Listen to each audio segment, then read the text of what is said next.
What's up, guys and gals, and welcome to Veve Vibes, where I love talking all things NFTs, speculation, and of course the market. So first things first, something I just noticed on my video, and I think someone commented too, like, I don't know why, but my camera looks like really washed out, almost like watercoloring kind of like colors. Not entirely sure why that happened comparatively to my other videos. I'm not sure if there was an update or something happened, or I might have to just change things up. So that's something you guys just gonna have to deal with for now in the meantime until I figure that out. But let's go ahead and jump into it. So first thing I want to talk about is the Tarzan of the Apes. First off, I didn't know what the heck this was. I was a bit confused. I thought this was a Marvel drop, but I don't think people realize how big of a deal this is. People are looking at this and be like, oh, who cares, whatever, it's not Marvel. But that's the whole point, is that it's not Marvel. This is the very first time we've actually had a non-Marvel comic drop, which is pretty insane. The Star Wars is technically Marvel. I didn't know Marvel made Star Wars comics way back in the day, but this is the first time ever we've actually had a non-Marvel drop. So I do think this is a significant drop on the app.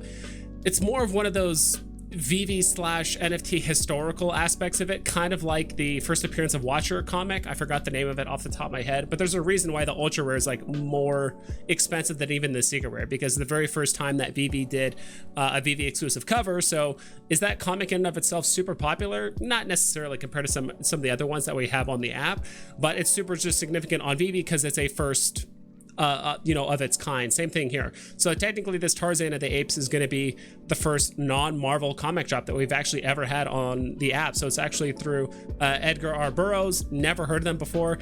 I looked up their stuff very briefly. It seems like it's a lot of Tarzan as well as some other stuff, but I do kind of like the artistic style. It seems like a lot of the Tarzan stuff that I looked at, like on their website, had a lot of like very 60s, 70s, 80s type of like cover art, which I really enjoy. So let's go ahead and take a look at the Medium article, and then later on I'm going to dig more into like why this kind of drop is like pretty important on the app. I'm not sure if it's just me, but like the text just seems a bit different than usual. But regardless, 5 rarities, typical lineup.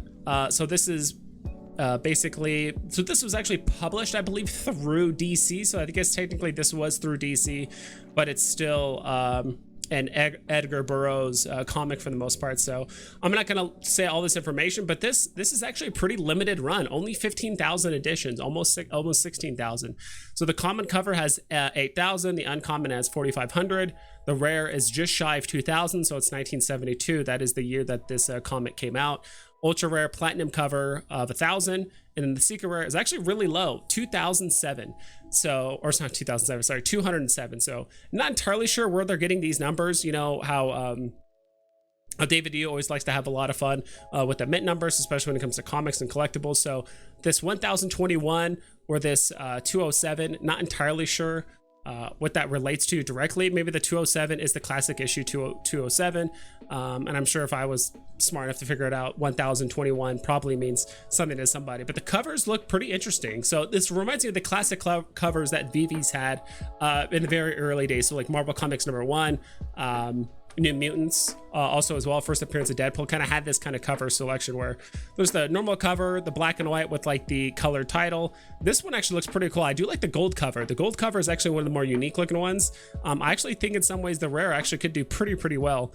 Ultra rare is just your standard black and white. Even though it says platinum, it's really hard to discern the black and white from the platinum cover. They look pretty much identical, but I really like the secret rare cover of this. Looks like I don't know if it's I think it's a Black Panther or some sort of a puma just jumping on top of Tarzan. So I really like the look of that. And it's first time we've actually seen a secret rare, or one of the few times we've actually seen a secret rare that's just not the blank white background and then a panel pull, right? So this is probably still a panel pull, but actually has like the rest of it filled out, which I really like the look of.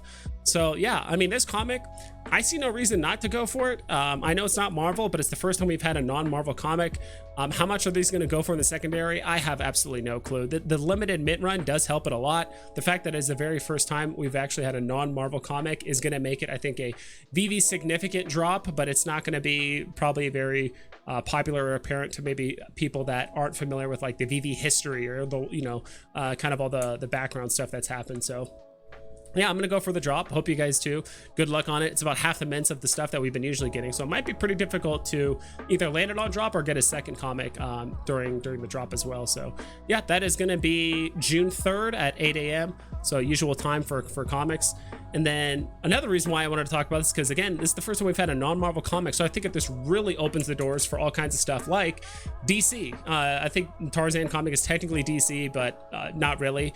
But you know, now we have the potential that the door's been opened. We have more than Marvel now, so we could get DC comics, so Detective Comics, Action Comics, All American Comics. And so we're talking about the price points of a lot of these Marvel comics and how expensive they are and how popular they are in the real world. But we're looking at stuff like Action Comics number 10, Detective Comics. Like some of these things are selling for, you know, hundreds of thousands of dollars easily, just because DC was literally the first comics that's ever existed, even before Marvel. You know, we're going down here, we're looking at Detective Comics, Flash Comics, you know, Green Lantern, first appearance of Superman is going to be all the way down here at Action Comics number 1. And this was actually sold, so it came out in 1938. This was actually sold for a little over $3 million not too long ago. I think the thing said 2014. So someone actually bought this for like right around $3 million, which is absolutely absurd. So DC unleashes a whole nother level. We'd basically be starting all over, except with bigger comics, in my opinion, in some sense, with DC Comics, if we did get that. Another line of, I think, really cool kind of comics, or I should say other big publishing companies like DC is also Dark Horse Comics. They do like Hellboy, they do X. Some of these characters I'm not too familiar with, but I am familiar with like Predator, and Alien and Terminator and Conan the Barbarian. Like these are also comics that Dark Horse does. And so they don't keep making all these superheroes or all these characters, but I think it would be cool to see some of these. Also, Dark Horse Comics has also done books on some of my favorite video games, which is EVE Online. They've also done some books, as you can see here. And on top of that, we could also be getting some graphic novels. Like I said, now that we finally have a non-Marvel comic, now I think the cat's out of the bag, and it's like, all right, now what can we get? Now can we start theorizing on what we can get? So now we can actually start getting some graphic novels like Mouse from Hell, which I've heard both of. I've heard of The Watchmen. Some of these other ones I haven't. Actually, V for Vendetta, of course, is a pretty popular one. And The Killing Joke, I think, is a really, really popular graphic novel. So kind of curious to see how far Veve is going to go with a lot of these things, but outside of Marvel Comics, and especially since they're a big proponent of independent artists and kind of getting more exposure, really pushing the NFT platform, or just kind of the whole aspect of it.